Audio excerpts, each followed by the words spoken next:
Peristiwa penciptaan paling awal disingkapkan kepada manusia ribuan tahun yang lalu.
Place your bets, ladies and gentlemen.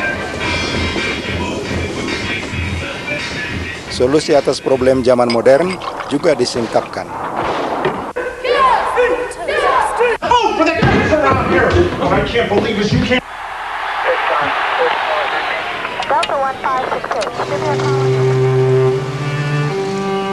Semua itu terdapat dalam buku yang tak tertandingi lingkup dan nilainya. Demi buku ini, manusia bersedia menyelaraskan hidupnya. Manusia bersedia mati untuknya. Tak ada buku lain yang pengaruhnya sebesar itu.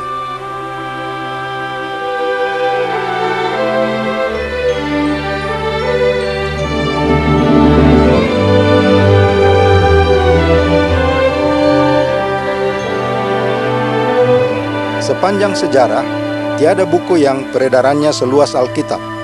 Secara lengkap atau sebagian, Alkitab telah diterjemahkan ke dalam 2000 bahasa lebih.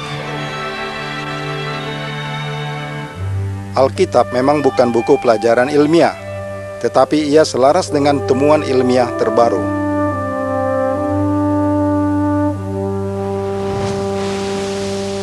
Para cendekiawan abad pertengahan percaya bahwa bumi ini datar.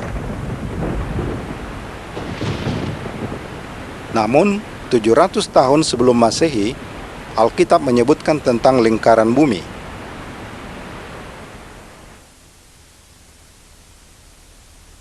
Orang zaman dahulu percaya bahwa bumi ini ditopang 4 gajah yang berdiri di punggung seekor penyu.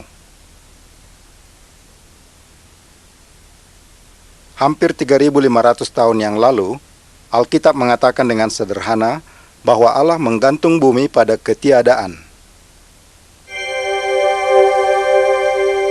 Alkitab memang selaras dengan sains modern. Baru belakangan ini, ilmuwan menemukan peranan DNA, faktor penentu sifat-sifat bawaan kita.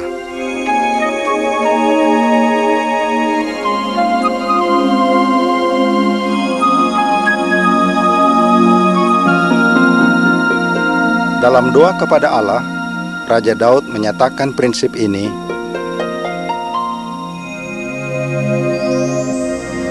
Matamu melihat bahkan ketika aku masih embrio, dan semua bagiannya tertulis dalam bukumu.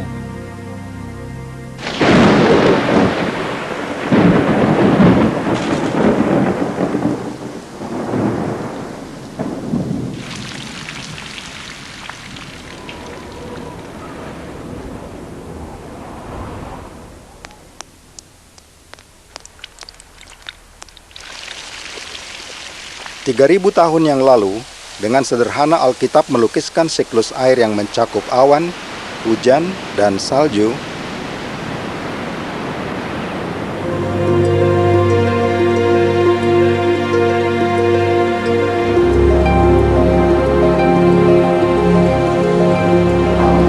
Alkitab menjelaskan, semua sungai mengalir ke laut, tetapi laut tidak juga menjadi penuh. Kemana sungai mengalir, ke situ sungai mengalir selalu.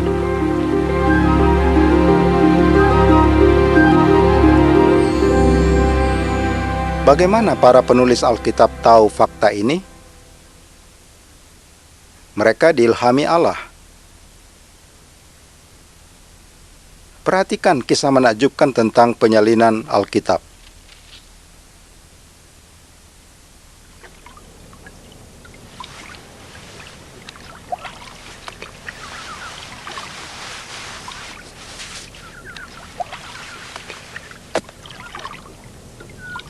Pembuatan papirus di Mesir.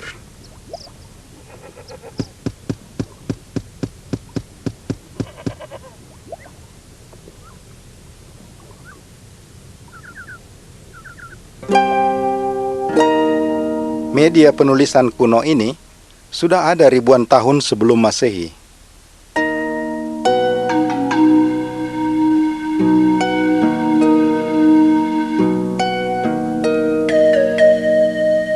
Mungkin Musa menggunakan papirus untuk menulis kelima buku pertama Alkitab.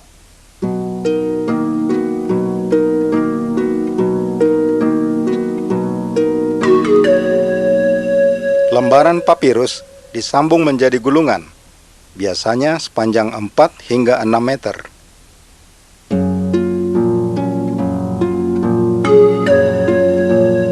Pastilah murid-murid Kristen menulis buku dan surat mereka di atas papirus.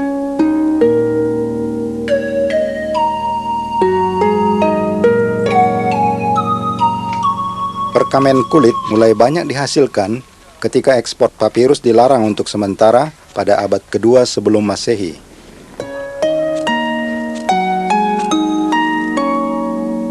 Kulit lebih tahan lama dan lebih bagus daripada papirus.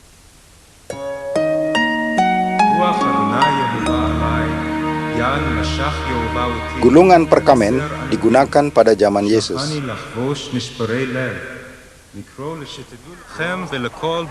Orang Kristen masa awal diperintahkan menyebarkan kabar baik.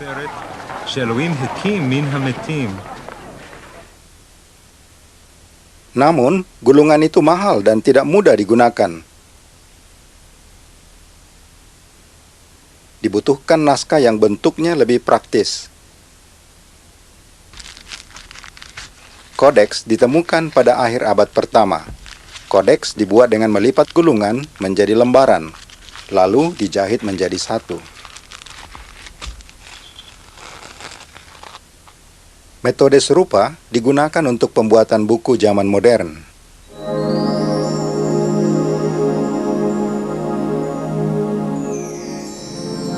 Dalam bahasa apa saja Alkitab ditulis?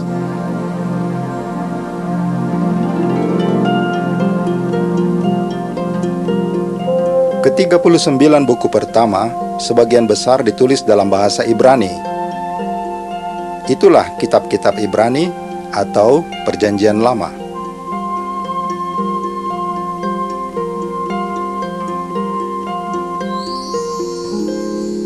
Sebagian kecil ditulis dalam bahasa Aram. Pada zaman Yesus, bahasa Yunani telah menjadi bahasa internasional.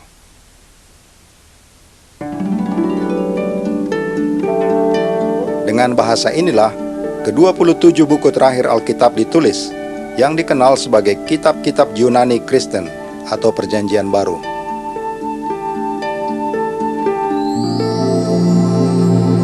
Bagaimana kita dapat yakin bahwa Alkitab modern benar-benar selaras dengan tulisan aslinya?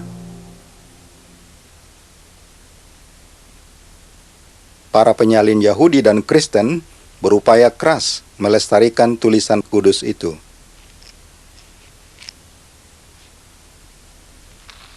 Banyak salinan awal masih ada hingga sekarang.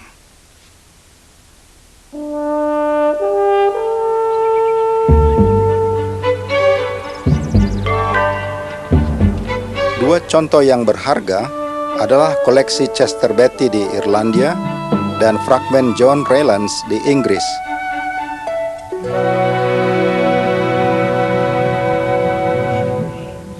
Di British Museum tersimpan sebuah manuskrip luar biasa yang meneguhkan kesaksamaan Alkitab.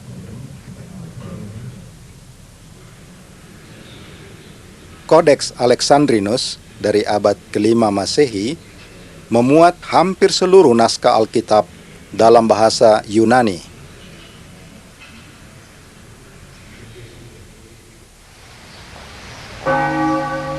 Di Vatikan, Roma, tersimpan sebuah kodeks dari abad ke-4 Masehi. Setelah berabad-abad tersembunyi, para pakar akhirnya memperoleh reproduksinya pada tahun 1889.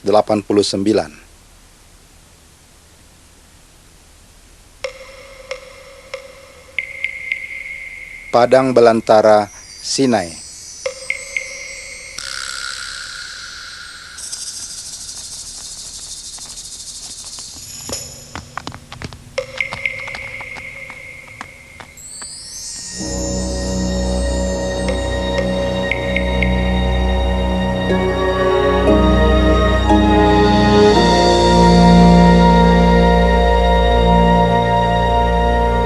Sarjana Jerman Count Tischendorf mengunjungi biara Santa Catherine di kaki Gunung Sinai pada tahun 1844.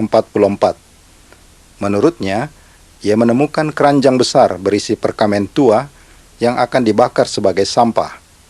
Di antara sampah ini, ia mengaku menemukan 129 halaman kitab-kitab Ibrani berbahasa Yunani, manuskrip tertua yang pernah dilihatnya. Temuannya kemudian dikenal sebagai manuskrip Sinaiticus, kemungkinan disalin pada abad ke-4 Masehi.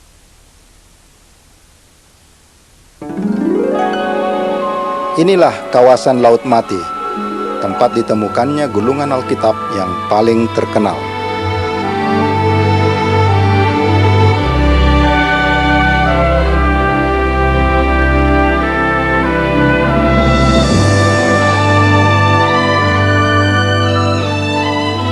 Pada tahun 1947, seorang badui muda, penjaga ternak, menemukan gulungan Laut Mati yang pertama dalam gua dekat Khirbet Qumran, sebelah tenggara Yerusalem. Sebagian gulungan masih dapat dilihat di Israel Museum, Yerusalem. Inilah koleksi manuskrip Ibrani tertua yang ditemukan. Sebagian berasal dari abad kedua sebelum Masehi.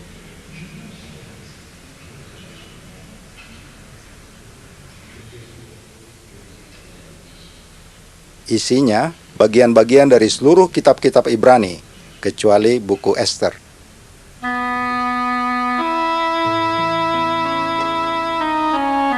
Keistimewaan naskah kuno ini adalah seringnya nama ilahi Tetragrammaton digunakan, yang dalam bahasa Indonesia dilafalkan Yehua.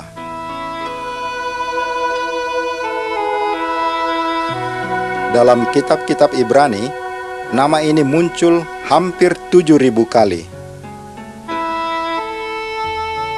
Gulungan itu membuktikan bahwa Alkitab modern selaras dengan tulisan aslinya. Tetapi, bagaimana Alkitab menyebar ke seluruh dunia?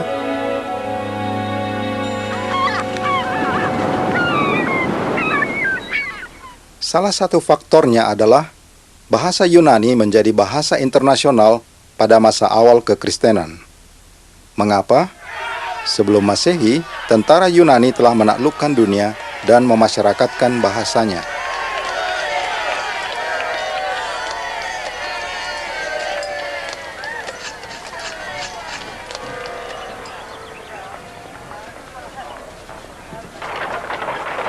Belakangan, orang Romawi mendirikan imperium yang dihubungkan oleh jaringan jalan raya. Jadi, para utusan Injil Kristen dapat mengadakan perjalanan dan menyebarkan berita Alkitab.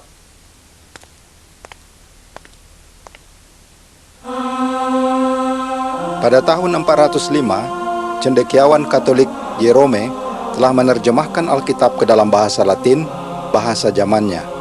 Alkitab itu masih menjadi terjemahan resmi Katolik, sekalipun bahasa Latin bukan lagi bahasa rakyat. Injil Lindisfarne yang bergambar indah dan buku Kells dari abad ke-8 hanya dapat dibaca oleh kaum terpelajar. Selama berabad-abad, Alkitab tidak dapat dimiliki dan dibaca oleh kebanyakan orang.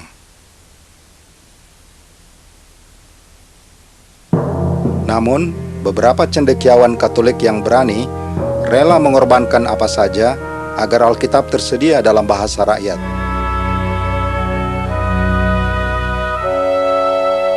Pada abad ke-14, reformis Inggris John Wycliffe menolak beberapa ajaran gereja. Baginya, Alkitab merupakan wewenang tertinggi.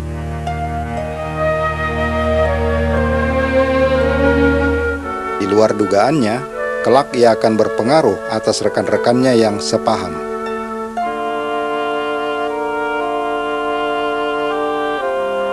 Pada tahun 1380, Wycliffe dan rekan-rekannya mulai menggarap terjemahan pertama Alkitab Latin ke dalam bahasa Inggris.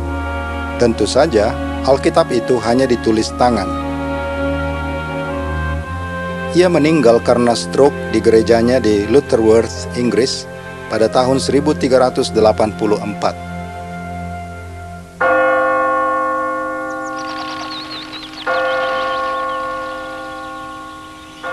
Para musuhnya tidak puas melihat tulangnya terkubur dengan tenang.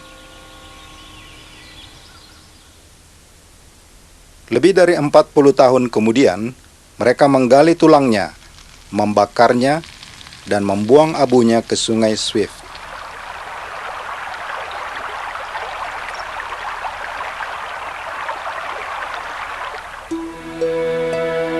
Pengikutnya dikenal sebagai kaum Lollard, pemberita Alkitab keliling.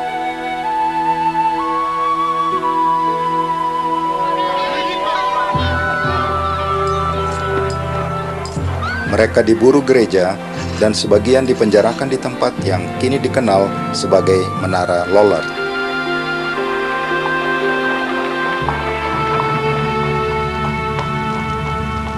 Upaya untuk menyiarkan salinan tangan Alkitab Wycliffe ditentang keras oleh gereja.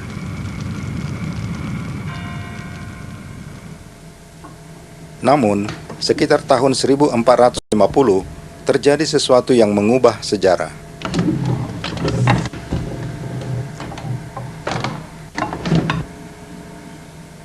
Mesin cetak dengan huruf lepasan ditemukan oleh Johannes Gutenberg.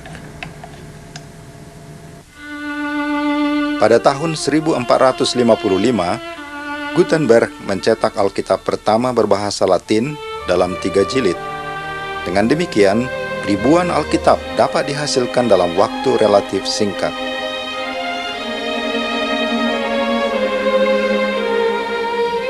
Sekitar 40 Alkitab Gutenberg masih ada.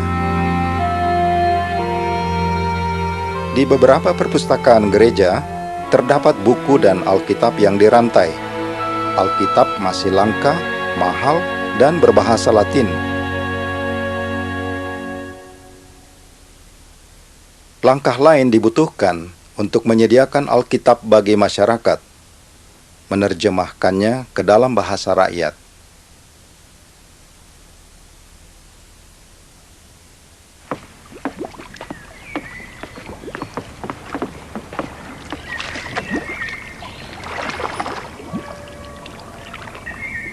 Universitas Oxford dan Cambridge di Inggris pada abad ke-16 melahirkan seorang cendekiawan Alkitab yang berintegritas.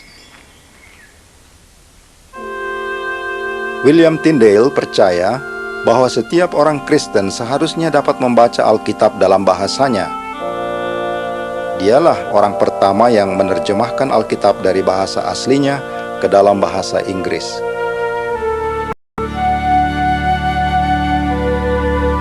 Pada tahun 1522, Tyndale mengatakan kepada seorang pastor terpelajar, "Jika Allah mengizinkan saya hidup, dalam waktu beberapa tahun, saya akan membuat seorang bocah penarik pajak memahami Alkitab lebih banyak daripada Anda."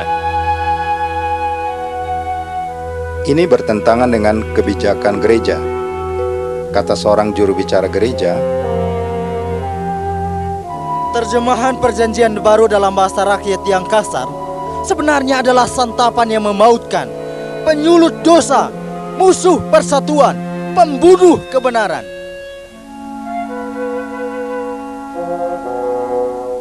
Karena ditindas gereja, Tyndale lari ke Jerman. Di sana, ia merampungkan terjemahan kitab-kitab Yunani Kristennya.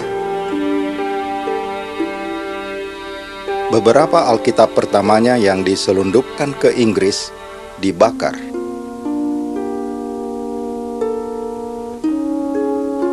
Sementara itu, Tyndale mulai menerjemahkan kitab-kitab Ibrani. Sebelum karyanya rampung, ia dikhianati dan ditangkap di Antwerpen, Belgia. Ia dicekik, lalu dibakar di tiang sebagai bidah pada tahun 1536.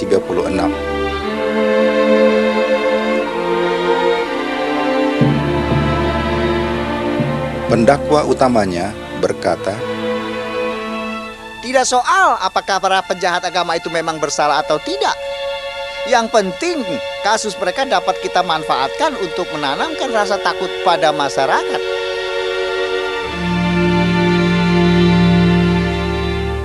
Pada tahun 1555, Uskup Latimer dan Ridley dibakar hidup-hidup atas perintah Mary, Ratu Inggris yang beragama Katolik. Karena membaca Alkitab, mereka menyanggah ajaran gereja. Di lokasi ini di Oxford, seraya kedua martir ini berdiri di tiang, Latimer berkata, Tabahlah saudara Ridley dan bersikaplah jantan. Hari ini, atas perkenan Allah, kita akan menjadi lilin penerang di Inggris, yang saya yakin tidak akan terpadamkan.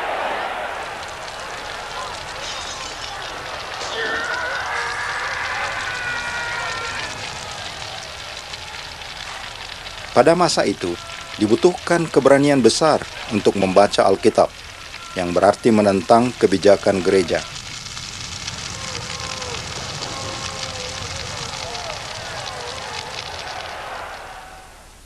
Di negeri lain seantero Eropa, para pencinta Alkitab dianiaya karena berani menjunjung firman Allah.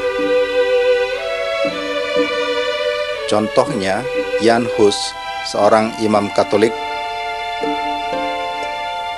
dipengaruhi ajaran Wycliffe. Hus menjadi reformis terkemuka pada abad ke-15 di Bohemia. Ia dijebak dan ditangkap oleh kalangan berwenang gereja. Sewaktu didakwa, ia hanya minta dibuktikan bersalah berdasarkan Alkitab. Ia dinyatakan bidah, dicabut jabatannya, dan dibakar di tiang di luar kota.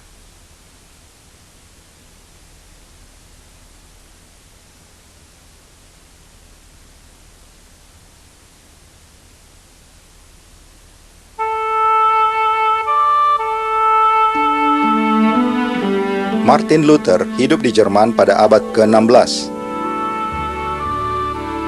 Para pangeran Jerman melindunginya dari musuh.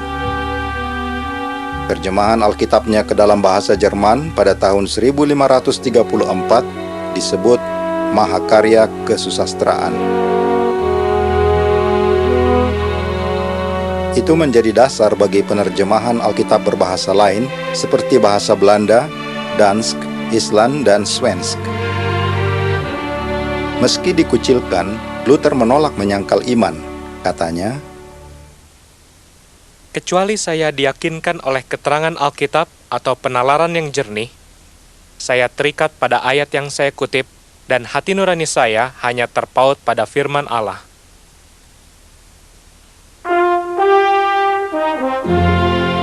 penerjemah Alkitab yang juga dianiaya adalah Casiodoro de Reina dari Spanyol.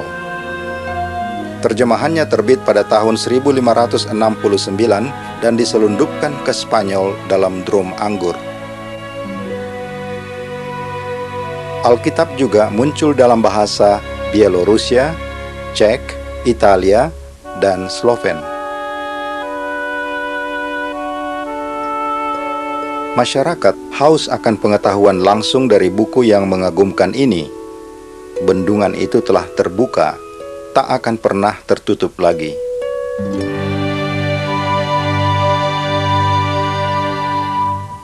Pada abad ke-19, terdapat langkah lain untuk menyediakan Alkitab bagi masyarakat.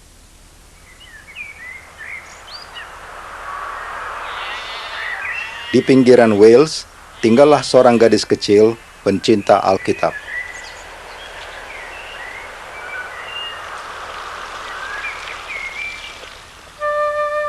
Mary Jones telah bertahun-tahun menabung, lalu pada tahun 1800, ia berjalan sejauh 40 km untuk membeli Alkitab berbahasa Wales dari seorang pastor di Bala.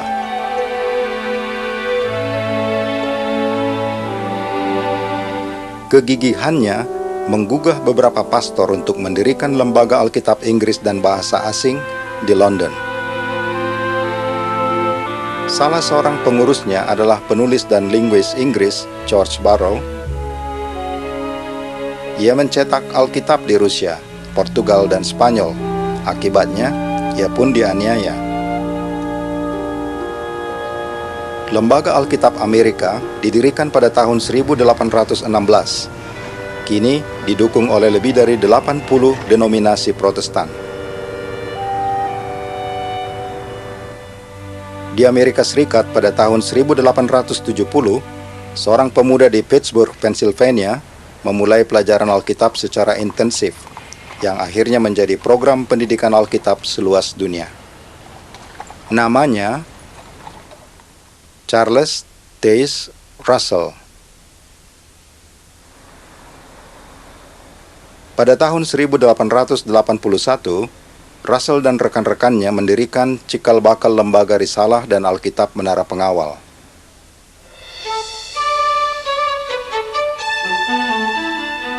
Lembaga ini telah mencetak atau turut menyiarkan lebih dari 40 terjemahan Alkitab dalam beberapa bahasa.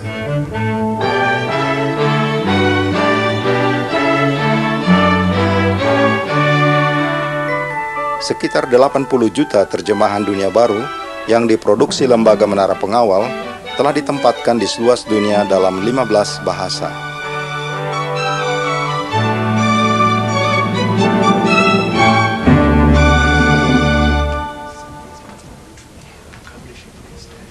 Pada tahun 1993, lembaga ini memiliki 900 penerjemah di seluruh dunia yang menggarap penerjemahan Alkitab dan lektur Alkitab lainnya.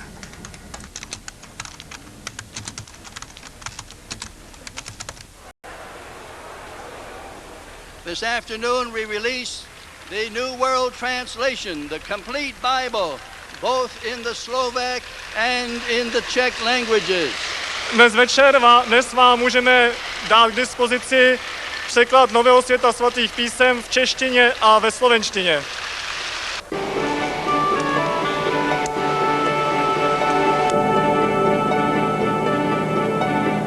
Lembaga Menara Pengawal memproduksi Alkitab di Jepang,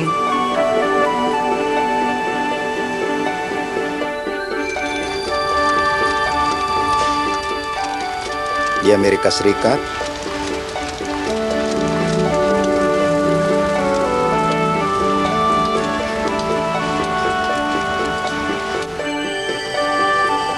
di Brasil, dan di negeri-negeri lain.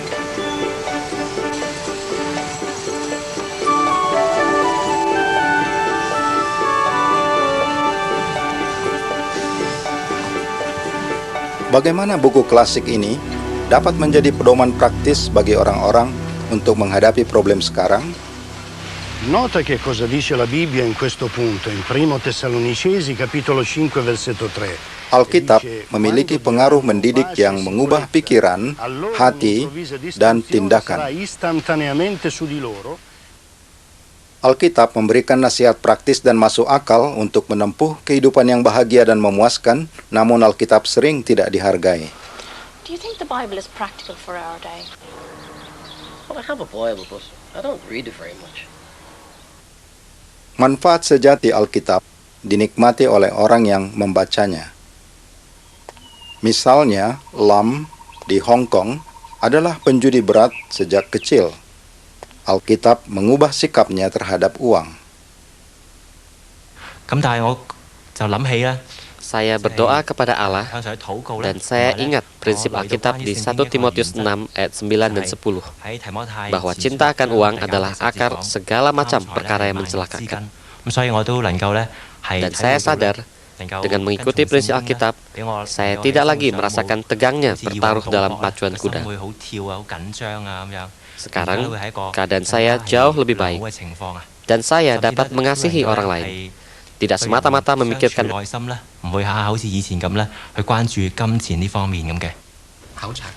Wendy yang pisah dari suaminya menemukan kedamaian dalam keluarga dengan mempelajari firman Allah. Saya ingat definisi Alkitab tentang kasih. Kasih itu panjang sabar dan baik hati, tidak mencatat kerugian. Sungguh beda dari pandangan dunia tentang kasih. Dan hal itu sangat membantu kami sebagai suami istri. Karena kami selalu mendahulukan kepentingan pasangan kami. Keadaan kami sekarang jauh lebih baik. Di Brasil, Caesar menempuh kehidupan amoral.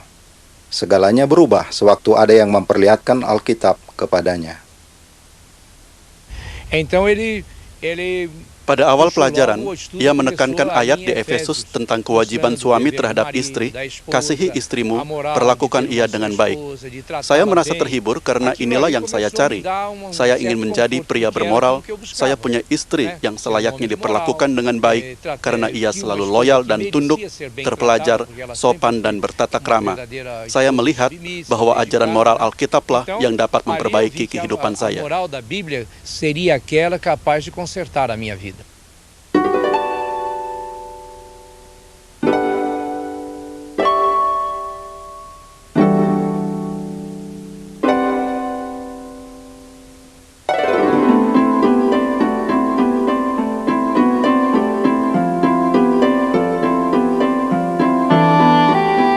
Shuko dari Taiwan lumpuh dari dada ke bawah, tetapi ia menemukan kekuatan dalam firman Allah.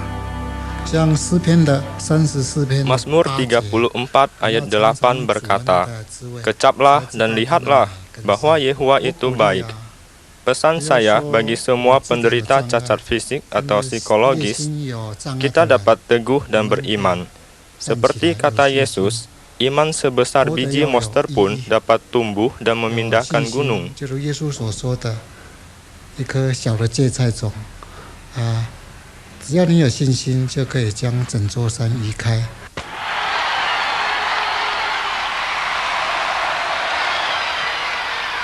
Kazuhiro menjadi jutawan dari balap sepeda, tapi ia hampir kehilangan keluarga dan kesehatannya. Namun, Alkitab memberinya norma-norma baru. Saya terkesan oleh ayat di Matius 16 ayat 26. Apa manfaatnya bagi seseorang jika dia memperoleh seluruh dunia tetapi kehilangan jiwanya? Saya pikir, ya, sekalipun saya bekerja keras tapi merusak diri, dan sekalipun saya dapat banyak uang dan punya kedudukan tinggi, semuanya sia-sia jika saya kehilangan nyawa. Peter yang menempuh kehidupan bejat dan penuh kekerasan memikirkan perubahan yang dihasilkan Alkitab dalam dirinya. Where would I be if I had not studied the Bible? Apa jadinya saya seandainya saya tidak belajar Alkitab? Saya tidak tahu. Mungkin saya sudah mati dan keluarga saya berantakan. Tapi melihat perubahan kami sekeluarga setelah mempelajari Alkitab, kami benar-benar terbantu olehnya. Kini kami bersatu dan kami bahagia. And we are happy. Mercedes meninggalkan senjata dan revolusi karena Alkitab. Hidup saya damai, keluarga saya lebih bersatu.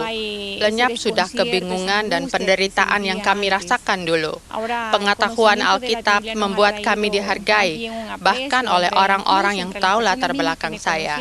Mereka takjub melihat perubahan radikal dalam hidup saya.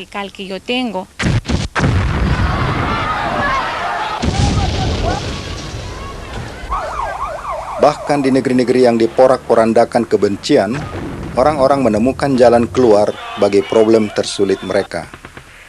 Pikirkan situasi politik di Irlandia dan bagaimana pedoman praktis Alkitab dapat memecahkan problem kita jika benar-benar diterapkan. Jika kita benar-benar mengasihi sesama seperti diri sendiri, kita tidak memasang bom, kita tidak benci, kita tidak menembak, kita punya kasih sejati. Jadi, sewaktu saya mulai menerapkan Alkitab dan mencoba hidup selaras dengan kata-kata Yesus, mengasihi sesama, ternyata saya tidak lagi membenci orang-orang yang dulunya benar-benar saya benci, orang Protestan dan orang Inggris. Seraya menerapkan Alkitab, saya pun memandang orang secara manusiawi, tidak soal agama dan kebangsaannya. Saya benar-benar belajar mengasihi sesama saya.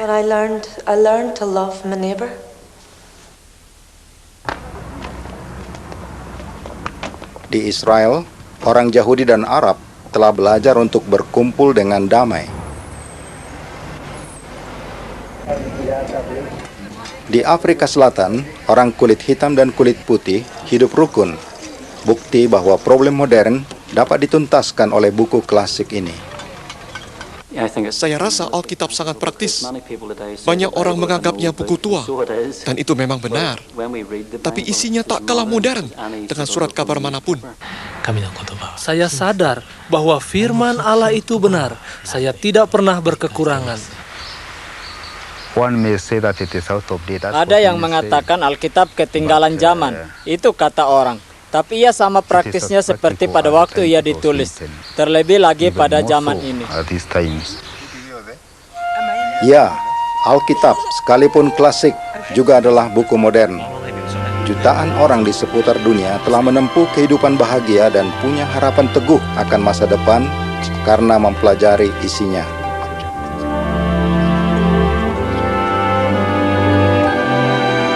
Mereka sendiri telah merasakan kata-kata Alkitab bahwa segenap tulisan kudus bermanfaat.